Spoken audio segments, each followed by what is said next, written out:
Hello, everyone, and welcome to the Tea Time SEO. Today it is March 31st, and we're joined by three great experts. I'm SEO Joe Blogs, growth marketer at Authoritas, and I'm joined by Carrie. Give us a wave, Carrie. Hello. Marketing executive here at Authoritas, and she's the one that has been sending you lots of different emails, keeping you up to date with everything that's going on. So we have Tea Time SEO every day at 4 p.m. I hope everyone's got a cup of tea or coffee and some cake as well, water. Good. And we'll be going through with our three great speakers. So we have Shelley Wash from ShellShock, Arnout Hellemans from Online Market Think, and Rishi Lakhani from Fast Forward. They're all going to be talking about creating the perfect SEO and content marketing strategy. Thank you all for joining.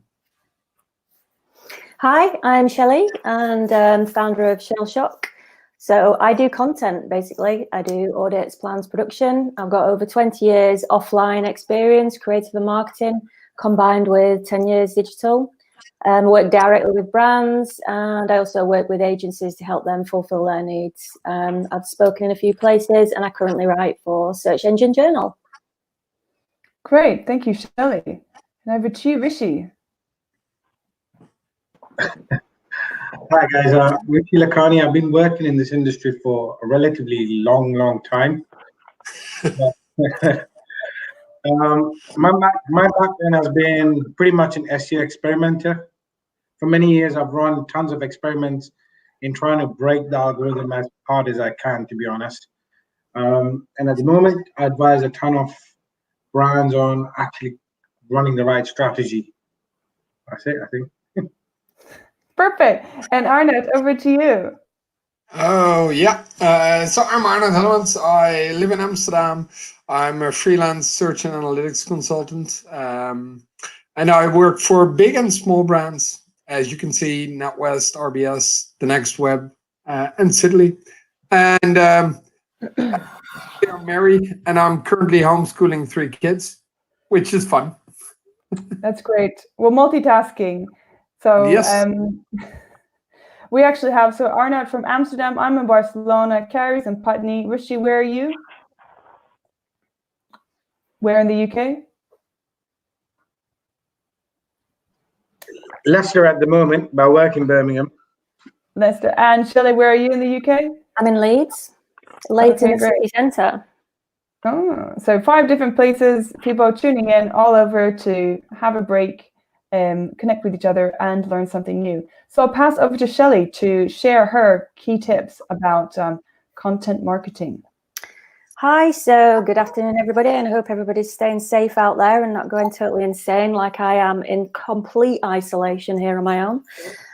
So what I want to talk about is content audits, but coming at it from a slightly more creative point of view, to balance out the more sort of technical stuff that the other guys might be coming at the angle from.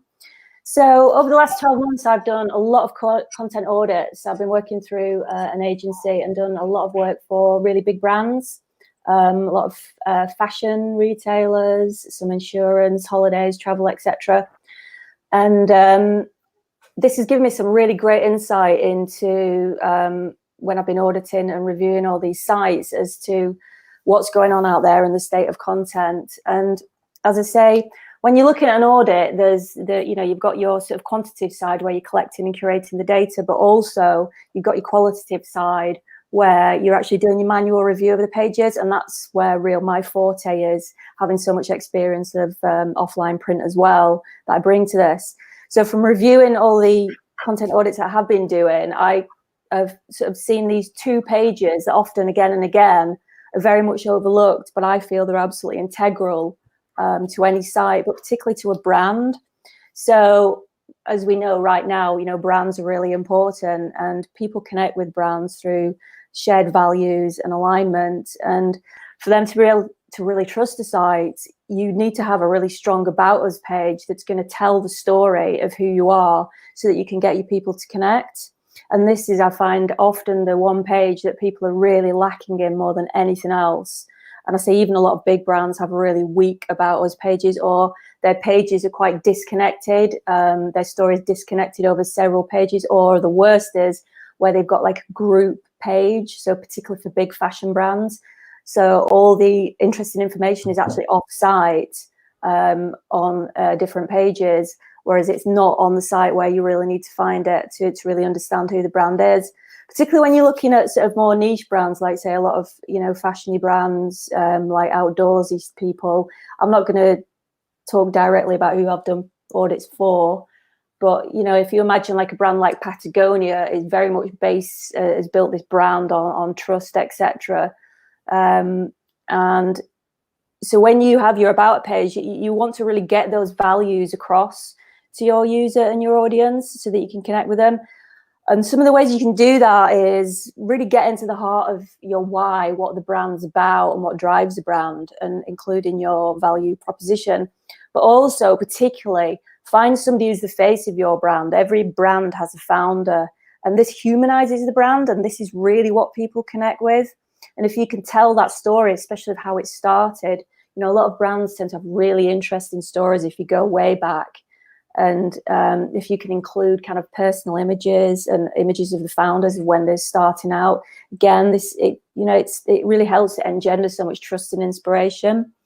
And then also, particularly including sustainability and ethical manifestos is now pretty much essential in particularly a lot of fashion sites. And again, sort of including that within your About Us. I know particularly, say, the White Company, they've got some really good About Us pages that include their manifestos, which again really drive home that ethos of everything they're about. You can also consider including a timeline of events on your About Us page, but make sure that anything you do include is really interesting, relevant to the audience, and not what you think is interesting about you. Like, for example, one About page, they'd included that they'd won an award for marketing, but their audience aren't going to care about that. Their audience is a luxury furniture. They don't care if you won a marketing award. But what they do care about is if you've taken any sustainable action or supported a local charity. So again, you know, include social initiatives that you work with, but also always make sure that it's genuinely altruistic and that there's no hint of self-promotion, because there's nothing worse than, you know, coming across as being disingenuous and just doing for the sake of it.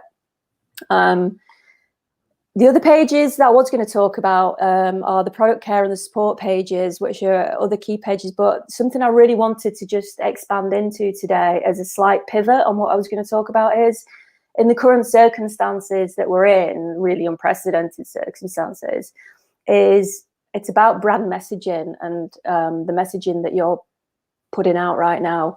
I've been tracking a lot of the email newsletters that I've got coming in. I subscribe to a lot of email newsletters, and I actually have quite a personal passion and interest in newsletters. And it's quite interesting how there's a divide between a lot of brands are completely ignoring what's going on, and a lot of them have responded really well. Some of the brands that have responded really well are Speedo. They sent out an excellent message which really connected, because they realized how for swimmers, it's not just about swimming, it's about keeping in a really good mental place, because a lot of people swim for to keep themselves mentally healthy. And, you know, obviously being deprived and in isolation, you know, we're probably going to have a massive mental health crisis as well. So they really connected with that and sent a message which I found very, very interesting. They also then followed it up with an email with exercises you can do on dry land, which was brilliant. So you can see they're really pivoting their content marketing strategy to now include what's going on in current times. And I think this is massively important as to how brands are responding. But for example, that Massimo Dutti sent out an email completely ignoring what's going on, and they'd sent an email that was travel based. So there was a lot of shots of people on holiday, and it was all about clothing for holidays, which I found that incredible. And this literally came out last week when we were in lockdown. And I found this amazing, how they've totally missed this opportunity to address the current circumstances. I mean, I did read earlier that somebody said the advice was, if you can't add anything to the current circumstance, then stay quiet as a brand for brand messaging. But I kind of disagree with that in a way. I think you do have to address it. And I think it is really important in some way to address it so that it touches your business. And I think every brand can do that.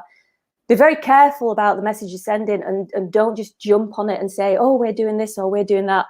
And it looks obviously self-promotional. But if you can do it in that genuinely altruistic way, I think it's going to put your brand in a really strong position for when we start to come out of the crisis. And this is what's going on right now.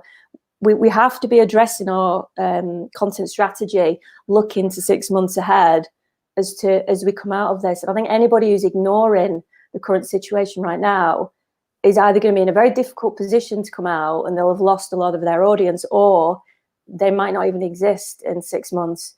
So I think the strongest advice I can give right now is, look at your brand messaging and make sure it is addressing what's going on, but do it in a sort of a very sympathetic and very careful way. Listen to what's going on, and don't try to be overly self-promotional. Well, thank you very much, Shelley, for those tips, especially around obviously what we're happening in the current climate. I wanted to also say that we'll have a Q&A at the end. So if anybody has some extra questions, please drop it into the chat. Thank you for that, Shelley. And passing over to Rishi, who's going to share a couple of his tips around content. Over to you, Rishi. Hi, guys. My tips are nowhere near as brand-led or good tips from a brand perspective, but that's to be understood. I'm an old spammer. What I tend to find is people talk about content, they work on content, they spend a lot of money on content. What they tend to forget to do is actually keep looking at their old content, right? Trying to understand all that time and effort they've spent over the years are the opportunities that they're missing. For example, very quick 4 top level things they can always do is update the date, run a search console analysis for untapped keywords, merge and redirect all content, or use to power internal links. Now, these are very simplistic ways to look at things. I mean, on the next slide, if we just move to the next slide. Yeah, so here's an example of expanding the reach. This actually came from a colleague of ours, Branko, but it's pretty much what I tend to do as well. You run an old content page through a word count analyzer. Grab a list of those keywords that have sent traffic to each page over the last 6 to 12 months. I like to do probably up to 18 months if it's possible. And then run this list through a word count analyzer. What you're trying to do is you're trying to look for words that are not found in your content, or are in very low frequency, or are just not covered well enough, but they're part of the keywords that have sent traffic to your pages. This way, what you're doing is you're untapping what I call accidental rankings, right? So it's a really good way to push all content. Now, the other thing I was talking about was updating the date. I work with a bunch of publishers, and they periodically put out what we call evergreen content.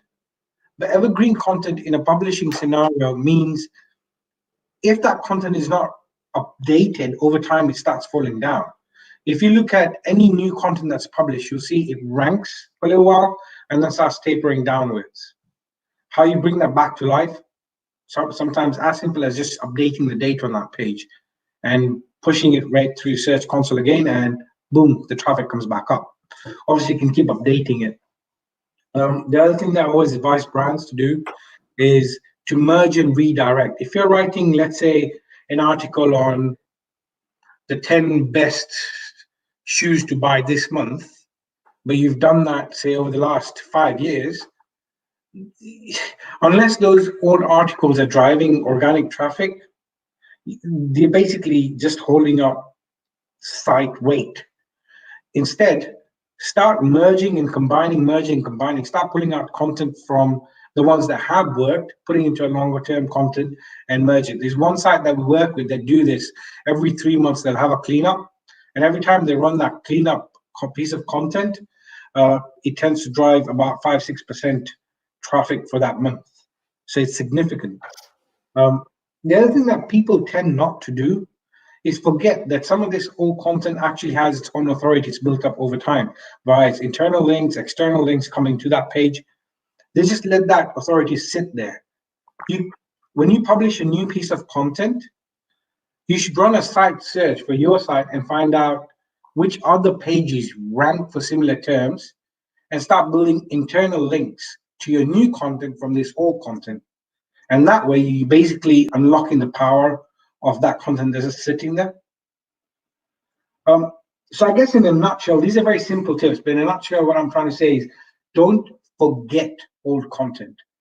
Now, I often get a question around here is, oh, well, what about e-commerce sites?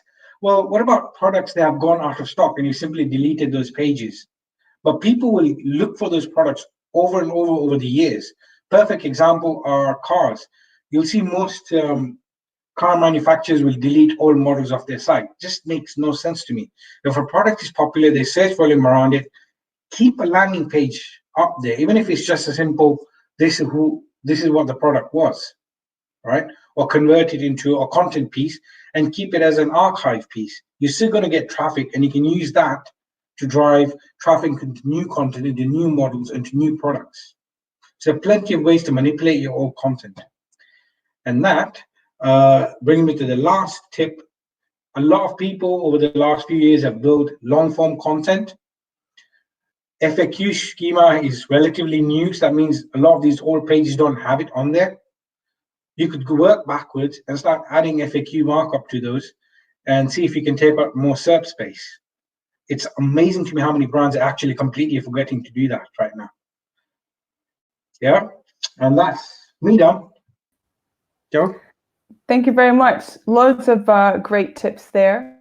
We've got a few comments in the chat, and we'll answer and respond to some of those afterwards. Thank you very much, Rishi. And we'll pass over to Arnout, who has 3 great tips for everyone. So I'll leave Arnout to share those tips. Thank you. Yeah, Joe. Thanks for having me again. So the first thing I want to talk about is the Serb Layout. So basically, I see a lot of brands and people and SEOs not look how Google is displaying your content. They look at rankings, they look at all kinds of stuff, but they don't look at the actual layout of the SERP. So I'm going to talk a little bit about that. The second one is to use tools like Answer the Public and Also Asked, which are basically scraped people also ask, so the PAA boxes, and they group that together. So you'll get like loads of questions surrounding a certain topic. So in this case, I searched working from home, or WFH.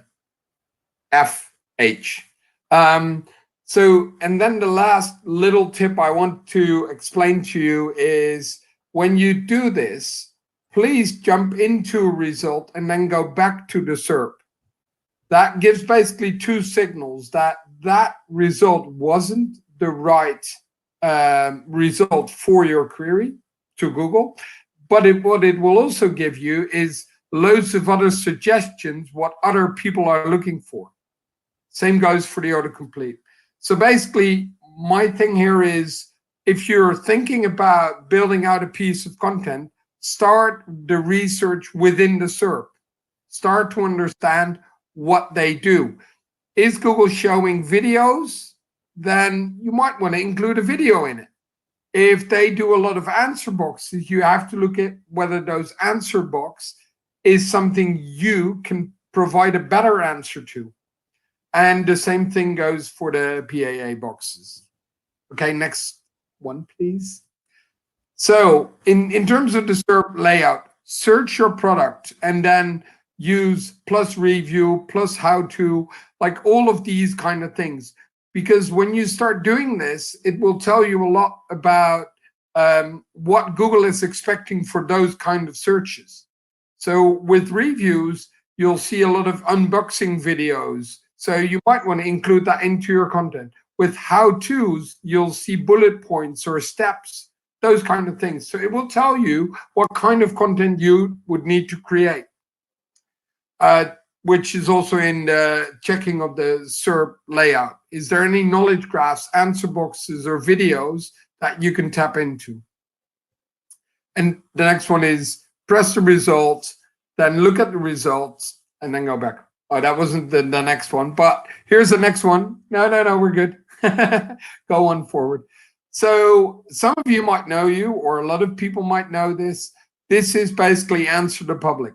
So I was researching working from home, and all of these questions are being put into how, why, what, and all these kind of things. So this will give you a general idea on what's happening. For the English-speaking markets, you can use this for free for a certain amount of searches a day. For the other ones, you have to have a paid account, but it's still very, very helpful. So the next one is also ask.com, and basically it's another kind of visualization of basically the same data. But I tend to use both Answer the Public and also ask.com to get me an overview of what kind of topics are there. And don't just blindly trust these data points, but do these searches yourself. Look at the Serb layout, look at what they're missing, and then start creating that kind of content or adding that to, as Rishi said, old content. So there's a lot you can do with all of these data. So that was it. Try to keep it short so we'll have time for questions. Thank you very much, Rishi, Arnout, and Shelley, for giving us your insights and tips on today's Tea Time SEO. Have we got any questions from the audience? I think Carrie saw some. I saw one earlier. So Simon Cox was asking about what do you do? When do you decide to cut content instead of updating it? So he said his Corona page was rubbish last year. Yeah. I mean, obviously that's a one-off situation, isn't it? It's not something that can occur over and over again. But for example, I've got a client who works with a number of annual global events, right? So for them, if they are following this advice that I was giving straight away saying, oh, you should cut content that doesn't drive traffic. Well, actually, if it drives traffic periodically, I mean, the Corona page may not be driving a ton of traffic right now, but coronaviruses are not new, right? Just Corona is now a more generic public term for them, but there's always been traffic around Corona as a term, which means if that page is always ranked really well for relatively decently trafficked keyword, which is what Corona is, right? Then you should have kept it on and keep it on. So you've got to create a judgment call there. But frankly, anything that doesn't have traffic, doesn't have rankings, is pointless to have that piece of content unless it's helping up bulk up the rest of the site. Because sometimes people also forget you do need layers of content to bulk up the site, even though those layers don't individually drive traffic. Search engines look at your sites as a whole. So I'm not saying kill all the content, but if it's not really fulfilling any purpose whatsoever, kill it. Okay, great. Thank you. And Shelley, how would you go about convincing your client to update their About Us page rather than maybe focusing on their product pages? And do you have any examples of how one of your clients has updated their About Us page and how that has been beneficial, or what happened as a result of that? How would you convince them? I think it's how do you convince a client to take any of your advice, really. I think the problem is because there's no direct ROI on an About Us page, but it's an integral part of the user journey. And a lot of what I look at now is it's not. I look at a lot of sort of user journey and where you need to place content touches along the user journey, and your About Us page is such an integral and important part of that, because it's all about trust And as we know, this is a massive part of EAT, etc. I think trying to convince your client would actually probably to reference some EAT and Google Raters Guide and just say as to how important it is now to build a brand, and also the fact that there is, I think there's research out there about particularly adding authorship on articles has been really important. Has been an important part of the Google Raters Guide and EAT. I was kind of site direct things like that is sort of something tangible you can say to a client. But I think really you just have to impress upon them that having a really strong brand message underlines everything. It underlines all marketing. Classic marketing is applicable to everything we do. For a long time, SEO was kind of thought was really technical, but classic marketing is there, and and brand messaging is everything. Brand messaging can be applied to social media, it can be applied to your website, it can be applied to your content, everything. And you have to get that, right. So I think I would just go back to them and say, it fundamentally underlines everything you do, and you have to connect with it, with your audience. It's not just an isolated independent site anymore selling product. It's about building a brand.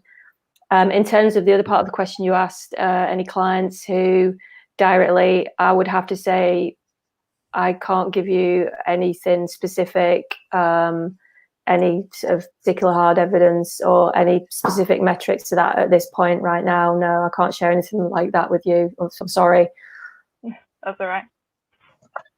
Shelley, on that point, one of the arguments I made with a relatively large group of companies recently was, do you want Wikipedia to control the message, or do you want to own it? Yeah, exactly. That's a really good point, Rishi. And it's funny, on a recent audit I did for a really large, it was for a large fashion, an intimate fashion retailer, women's intimate fashion. And they weren't controlling their own story. Somebody else had a magazine, I think it was actually Cosmopolitan, had actually written a story about their history and their founders, but on their site they didn't have anything. And I just said, why are you letting somebody else control your story? Why are you not telling it? And it's a really good point, that, Rishi. Exactly. Yeah, exactly. And those are being referenced in the Wikipedia, which is then pulled into your knowledge graph, which is then a different story that what you want to have. Yeah. I mean, the other thing, I wrote a post a while ago about, I think, 100 or something odd content ideas for your business. And in that one of the things I flagged was a lot of these About Us pages also generate links, because when reporters want to link to you, they want to link to a page about the company, and they don't like to link to the home pages. But when you have an About page, people will link to it more because it's not a commercial page. You can easily convince a reporter to link to that page. Yeah. That's a really good point. And especially if you can inject a lot of personality into it as well. If you're a brand that's got personality, you want your personality and your tone of voice, and especially in that About Us page, have some fun with it. If you're that kind of brand, it's and that elevates it to linkable material. Like Rishi says, it's it's far easier to get links to something like that shows something interesting, a bit fun, than just a few paragraphs with nothing, blank personality, vanilla, bland. It could be just a replicated cut and paste. Just fluff. Yeah, I mean, one of the other arguments I've made in the past about that particular point is how many CEOs information exists on third-party websites, but most of these companies don't have pages about their CEOs and the key stakeholders on their own websites. So that message is being controlled externally. So that should be one of those brand type pages, founders, etc., etc. Great. Well, thanks everyone. This is loads of great tips. We could actually continue forever on this one. But what I would like to ask is, how can everyone get a hold of you? We're obviously, Carrie, sent some emails out, but how can they get hold of you now back on Twitter? Yeah, if anyone wants to talk next week, I think we've got a free slot next Thursday if anyone's free as well. So do get in touch, send me an email, and yeah, let us know if you'd like to be involved. Awesome. Great, thank you. So Rishi, Arnout, and Shelley, we will send this. We'll send a link to the YouTube channel with this video, and we'll also share the slides in a roundup email too. Thank you again for taking part, and I hope maybe tomorrow some people will come with some more tea and some cake, because you know, it's being proper British, you know, time to have some tea and cake. So thank you very much, everyone, for coming for tea and cake. Work from home, come, learn, and connect. Thank you. Thank you. Thank you. Thank you.